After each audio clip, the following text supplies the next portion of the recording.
what Al-Baghawi, rahimahullah ta'ala, says in his tafsir. Now, Al-Baghawi died in 516, which was almost 700 years before Muhammad ibn Abdul Wahhab.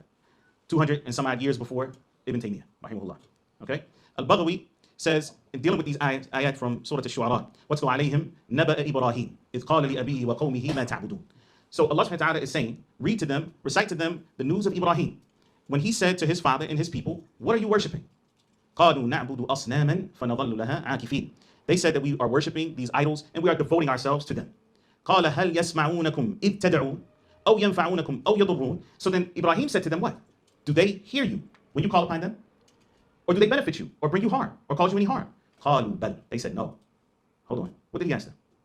Do they hear? Do they cause us? Do they bring you any benefit? Do they cause you any harm? قَالُوا بَلْ وَجَدْنَا آبَاءَنَا كَذَلِكَ يَفْعَلُونَ. We found our forefathers doing this. So in other words, we're just doing it because they were doing it. We're just doing it because they were doing it. Not that they actually believed that they could bring them harm or benefit. This is what Allah subhanahu wa ta'ala said in the Qur'an. Like, what does Al-Baghawi say in his tafsir?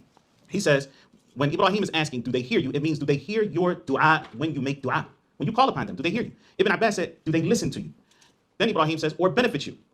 It is said, قِيلَ بِالرِّزْقِ, it has been said through sustenance. أو يضرون, or harm you. يعني إن تركتم عبادتهم, if you were to leave their worship. They said no.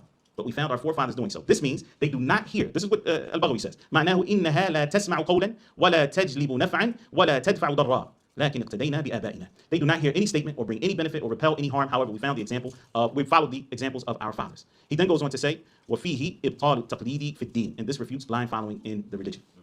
Like here, I mean, bottom line is that this is Al-Baghawi clarifying the meaning of these ayat, which clearly show that there are some mushrikun, because the people of Ibrahim were mushrikun. بنص القرآن. And this is from the text of the Quran that they were mushrikun. And what they did was called ibadah, even though they did not believe that these things caused them, or that these idols could bring them any benefit or cause them any harm, especially independently of Allah subhanahu wa ta'ala. Now, let us look at Tafsir al-Razi, which I'm not recommending that anybody tries to read independently. Al-Razi was from the biggest of the mutakallimin.